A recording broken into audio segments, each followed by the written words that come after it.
Welcome to another edition of the Hang Time Podcast. Sekou Smith in Atlanta, my main man John Schumann in New Jersey. Action-packed week around the NBA. Shoe drama ensues basically at every turn. The Week 3 Power Rankings are live on NBA.com. Make sure you check those out every Monday. Done exquisitely by my man John Schumann. And Shoe, before we dive into the Power Rankings, let me vent for a minute. Go for it. Let me just remind the world, the basketball world in particular, that you are only as good as your biggest star. And this is all to do with the Cavaliers firing Tyronn Lue after 6 games. And it's not even just about T. Lue. It could be whatever coach they fired 6 games into a season that we all anticipated would be a complete train wreck. You lose LeBron James in free agency. You have a roster that's put together specifically to cater to everything that is LeBron James. You got the 30 and over club basically on your roster. Kyle Korver's 37, Channing Frye's 35, J.R. Smith's 33, George Hill 32. Even Kevin Love, who's your best player now, is 30. So, of course, 6 games into what should be a complete clean slate of a season for this entire organization, you uproot everything and fire Tyronn Lue. Kevin Love reportedly could be out for the next month with a toe injury. And you think it's the coach? You think a new coach is going to fix what ails you as a franchise? Let me explain to people what it is that ails the Cavaliers. Shoe. They have lived in fantasy land for the last 4 years, same way they did previously when LeBron James was there, in assuming that they have something that was built independent of LeBron James, that there was some system or some expectation that they would be a certain kind of team without LeBron James. That is a fallacy. That is complete make-believe on the Cleveland Cavaliers' part. And we see franchises do this all the time. They lose a star player and they decide that it's everybody's fault that they're no longer as good as they thought they would be or should be. When the fact is, if you build an organization, Shoe, around the player and you don't do anything while that player's there to steel yourself, to prepare yourself for a future without him, this is what happens when he's gone. There's a reason the San Antonio Spurs survived from one era to the next, because they were prepared. There's a reason the Los Angeles Lakers spent 5 years out of the playoff mix in the Western Conference after Kobe Bryant left, because they were not prepared for life after Kobe. I mean, this isn't rocket science. This is very simple stuff. When you're good and you have a great player or players and that breaks up, if you haven't done anything to fill in the blanks and patch up the holes while you had that star player there, so in case he's not around, you've got an opportunity to at least be competitive. This is what you end up with. So I'm not mad at them for firing Tyronn Lue specifically. I'm mad at them for firing whoever the coach would have been in this same circumstance. It's short-sighted, and you don't give your organization any chance of success when you don't have the continuity needed to build for something like this, for this event that, correct me if I'm wrong, did we not all speculate for an entire season that LeBron might leave? Like, was this some shocker to Kobe Altman and Dan Gilbert and the people in Cleveland? Because if it was, I need to turn the clock back and see if they were paying attention to all the stuff that the rest of us were. But I mean, they're dead last in your power rankings this week. Am I right, Shoe? Correct. I haven't seen a clear sort of explanation about whether this is about there isn't one. The job Ty Lue has done in the first 2 weeks of the season, or is it about, hey, he was the right coach for the last 3 years, and he did a great job over the last 3 years, but he's not the right coach for whatever we have coming forward. And we don't know what they have coming forward, because they still have a ton of veterans, like you went into detail with, a ton of older guys. I think he is somewhat responsible for how bad this team has been defensively over the last 2 years. A big part of that is personnel. Like, they don't have very good defensive personnel, but coaches also got to be able to hold guys accountable for lack of effort and lack of focus on that end of the floor. But like you said, with this team, they don't have, especially with Kevin Love missing the last couple of games, they just have nothing offensively. And as we noted, nothing defensively to really anchor them. So I don't get it. And Tom Ziller put it well this morning. He said something like Tyronn Lue is the first guy on the lifeboat, on the life raft.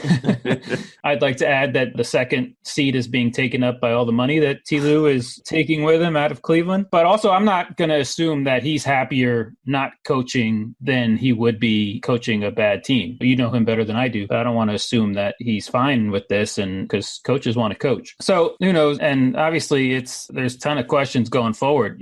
are they going, Kevin Love is one thing, but what about their other veteran guys who could possibly help other teams? I mean, it's clear you got to start taking this thing apart. Yeah, Kyle Korver obviously is every team could use more shooting. Kyle Korver is under contract for next year, but has like a $3.5 million guarantee. George Hill's another one that's under contract for next year, but with a small guarantee. So I'd be curious definitely to see what the future holds for this team as far as roster construction, and especially with Kevin Love possibly out another month, they're going to stay at the bottom of the Eastern Conference standings. And they any hope for even contending for sticking around in the 8, 9, 10 race until February or March is probably gone. I don't get, Shu, and it's my major gripe with a lot of teams when they start taking it apart is, what did you think you had? Like, if you're Cleveland, did you really? I mean, I know Tristan Thompson and some of the other players on that roster were talking like they haven't taken a step back at all, and we're still going to be right there. You didn't really, I mean, as an organization, you didn't really think you were going to be a championship team now that LeBron's gone. I mean, surely you didn't have that in your mind if you're the Cavaliers as an organization. You do know what walked out the door in free agency, right? In the most optimistic view, anybody could have said that they're like sixth best in the Eastern Conference. There's Boston, Toronto, Philadelphia, Milwaukee, Indiana. Hey, they beat Indiana in a playoff series, but they were outscored by 40 points in that series with LeBron James. So I don't know what they were trying to accomplish. Maybe it's a person, hey, we can get to the playoffs without LeBron would be a heck of an accomplishment. And I'm not one to say that if you're not a top 3 or 4 seed, it's a bad season. Teams can accomplish stuff without contending. But that would have been the most optimistic view, just to be in the bottom half of the Eastern Conference playoff picture. And obviously that is not happening. It's their worst start since losing 7 straight to kick off the 1995-96 season. And I don't enjoy any team lighting the dynamite before Halloween. It's not even Halloween yet, in this thing. I mean, it's a wrap in Cleveland. After 4 straight years in the finals. And I guarantee you there are a lot of people that would say, I'll take those 4 straight years in the finals, the championship in 2016, ending that 50-plus year drought. If I have to do this on the back end, I get that. Heck yeah. I get what the trade-off is. For sure. And absolutely. And I'm not knocking the fans for that. All I'm saying is I would like for there to be some organizational fortitude every now and then where you actually plan for what comes next. These franchises in every sport always talk about the future, doing this for the future. I would, for once, like to see somebody other than the gold standard championship franchises that do it on a regular basis. I'd like to see somebody else be prepared for what comes next. And this is another one of those instances where I just feel like the Cavaliers, they were sleepwalking basically through the last season. They had to know it was coming to an end. They didn't do anything to stop it or to at least prepare for it. Yeah, it doesn't make you appreciate, Boston obviously just having both stars in their prime and future stars, and also Toronto and what they've done with building basically, they've had the East best record over the last 5 years, but they've also built this young core of players that you can, young bench that that has come along the way. And a lot of that was G League guys. I mean, if you look at that great bench unit they had last year, all those guys played the previous year in the G League. The Van Vliets, DeLon Wright, and Pascal Siakam, that whole group. And so you just got to appreciate what, organizations like that have done in playing for the present, but always having a future in mind. Yeah. And if Kobe Altman has been reported, wanted to play the younger guys, and T. Lue, like most coaches tend to do, wanted to ride as veterans, I would ask you, what young Zizic and Cedi Osman, what young core are you turning to if you're the Cavaliers? And it's again one of those instances where maybe, an organization values its young guys in ways that the rest of us with discerning eyes do not. I mean, I'm not here to tell you that Cedi Osman is not going to be a good player in the NBA.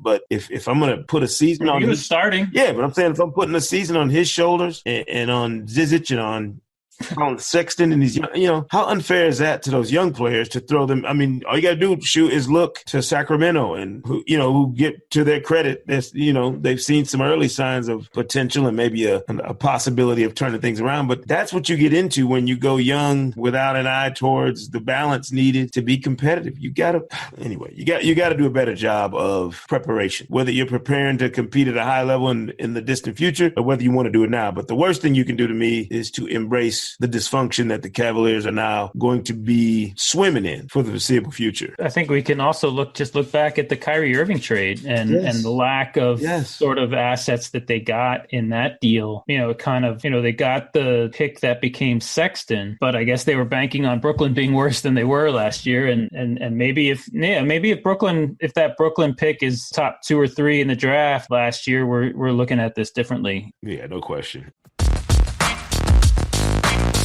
Moving on to the power ranks, I was just upset. I knew somebody was going to pay the price for the bad start they were having. It was T. Lue. He gets to go home with his 128-83 record in 3+ seasons as a head coach of the Cavaliers. He gets his money. He gets the peace of mind of knowing that he doesn't have to slog through this tragic season that they're about to have in Cleveland. So it's not about him. It's about the idea of what you're doing as a franchise and how you're building. And that, again, leads us to the top 5 of the power rankings this week. The Raptors at 1, the Warriors at 2, the Bucks at 3, Nuggets at 4, Pelicans at 5. That is a interesting combination of teams. I guarantee you nobody would have guessed that would be the Fab Five or the order 3 weeks into this season. If we're talking in the dead of summer, who do you think is going to be at the top of the league this early in the year? Is it a testament to the work the Raptors have done with Kawhi and making sure they came back into this season ready to roll, that they're number 1 still? I mean, I've watched them. Kyle Lowry's been fantastic. Yeah, I think he's sort of, if it's possible, gone under the radar with an incredible start. He ranks 3rd in the league in effective field goal percentage, has been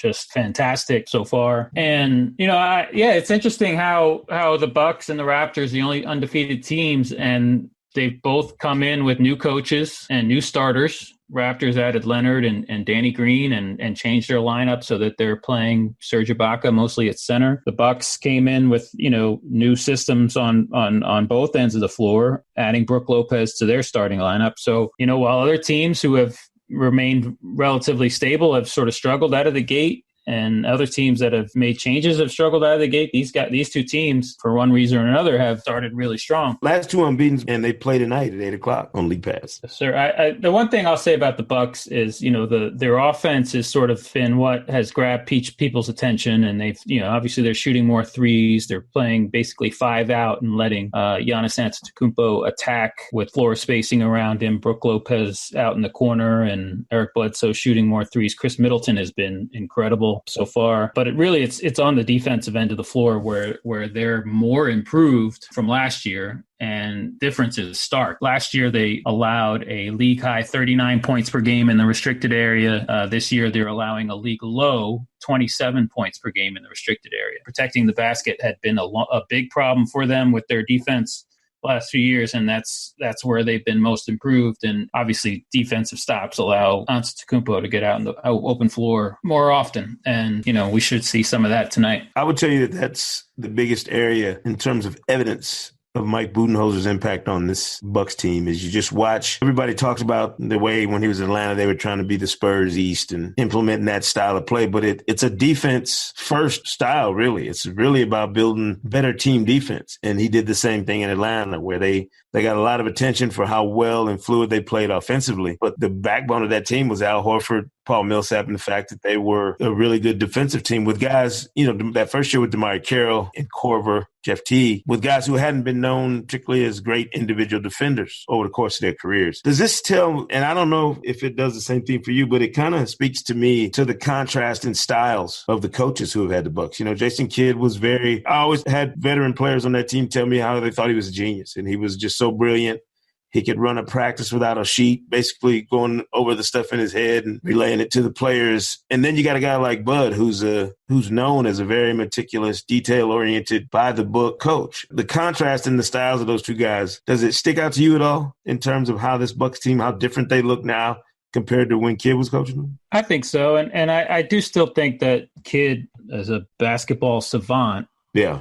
That just not having been on a bench before he started coaching the Nets, he basically went straight from playing for the Knicks to coaching the Nets. And then after 1 year in Brooklyn, going to Milwaukee, I think Kidd did some smart things with the Bucks, but just being able to adjust when things weren't going right was an issue. Mm-hmm. And so I hope that we haven't seen the last of him as a coach. I just think with Budenholzer, it's just the guy was on the Spurs bench for so long, so many years. He's seen everything and just knows what works and what doesn't, and how to best sort of put this team together. And the personnel changes they make shouldn't be overlooked. You know, adding Lopez and Ilyasova were critical. And like I said, Chris Middleton's been fantastic, and I think that dude is in line to be an all-star this year if the Bucks stay in the top 3 or 4 in the East. It's a carryover from how well he played in the playoffs last year in that series against Boston, where he was just. I remember running playoff stats after every round, and like Chris Middleton was always at the top of the shooting numbers because he was just on fire in that first series. I think his effective field goal percentage was somewhere in the 70%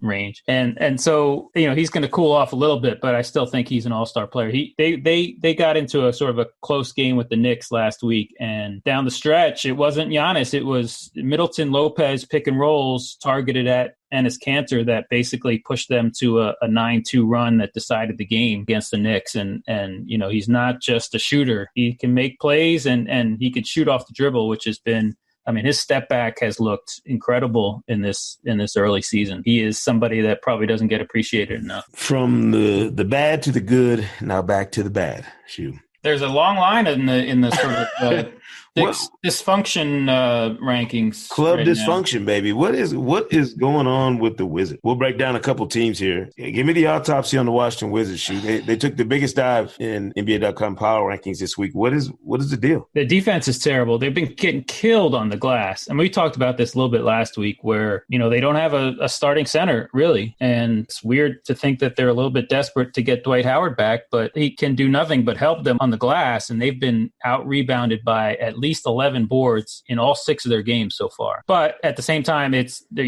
defensive issues go well beyond that. Their offensive issues are there. Guys are sniping at each other about shots. John Wall remains basically one of the worst pull-up jump shooters in the league, but still takes a lot of pull-up jumpers. And their assist rate is something interesting. Last year, they ranked 3rd in assist rate, basically the percentage of their buckets that were assisted.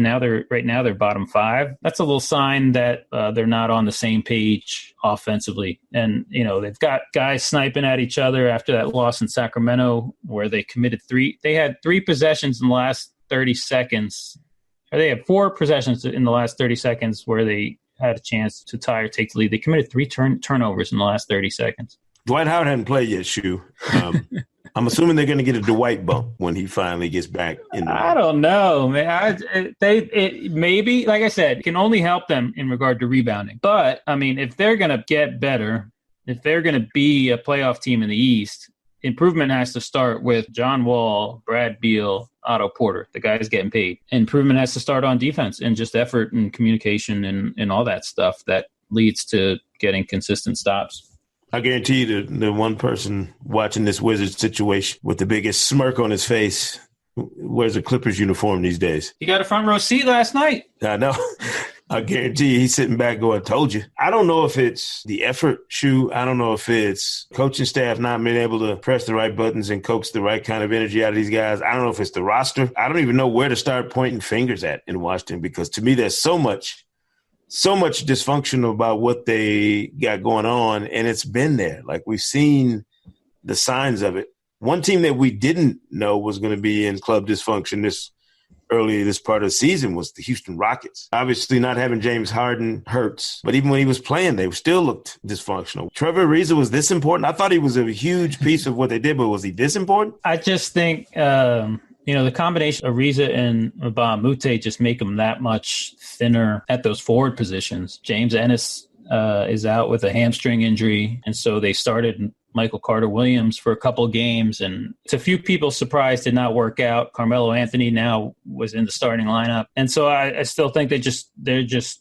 searching for answers beyond, James Harden, Chris Paul, Clint Capella, like a similar situation as we've seen in Oklahoma City, where they've got 3 guys they can depend on, and then how do they fill it out after that? And, there's a lot of teams in this league that would love to have those 3 guys, but when you're in the context of trying to contend for a title, the Houston roster suddenly looks kind of thin. And it's not a coincidence, I think, that they, or reportedly offering 4 first-round draft picks for Jimmy Butler. And by the way, that report came out like not long after I said last week that the Rockets would not be the same team at the end of the year as they were at the beginning. So we'll see. I mean, I think, if once they have Paul was suspended and then when he came back, James Harden was out, they get those two guys healthy and playing together again, that will right a lot of wrongs. But I still think they are thin at the forward positions, especially in regards to just guys that can play both ends of the floor. Carmelo can score, can probably shoot off the catch pretty well, but he's going to hurt you on the other end of the floor. PJ Tucker is all of a sudden basically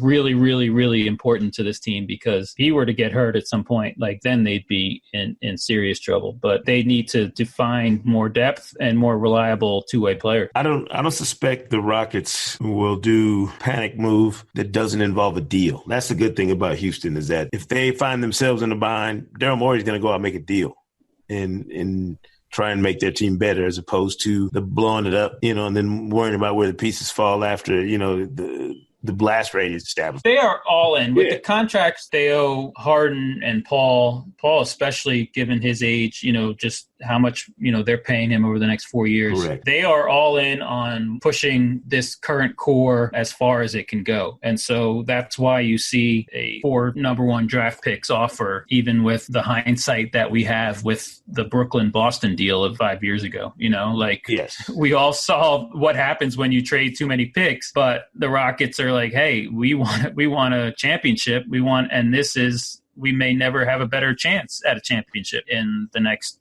10, 15 years. And so, but the one thing with the 4 draft pick offer is that it doesn't include the 2 core guys that they want to keep around in Eric Gordon and PJ Tucker. My initial thought when I assumed that the Rockets would get in the Jimmy Butler bidding is that a package would start with Eric Gordon, something that the Wolves could use right now. But the 4 draft pick offer reportedly doesn't include Gordon or Tucker. Basically, it's contracts plus the 4 picks. And so that's trying to maximize this year's roster and keep pushing for title contention. Right. I don't just on the scars and the memories of what Brooklyn went through, trading away all those picks. I just don't like the idea of it. I just even for a player who might be as perfect a fit as Jimmy Butler could be on that team. And I say that knowing that perfect and fit and Jimmy Butler don't always go in the same sentence. The thing is about that Brooklyn team is that they didn't already have 2 Hall of Famers on their roster. Exactly. I mean, they traded for 2 Hall of Famers, but those 2 guys were not in their prime. The Rockets, have James Harden and Chris Paul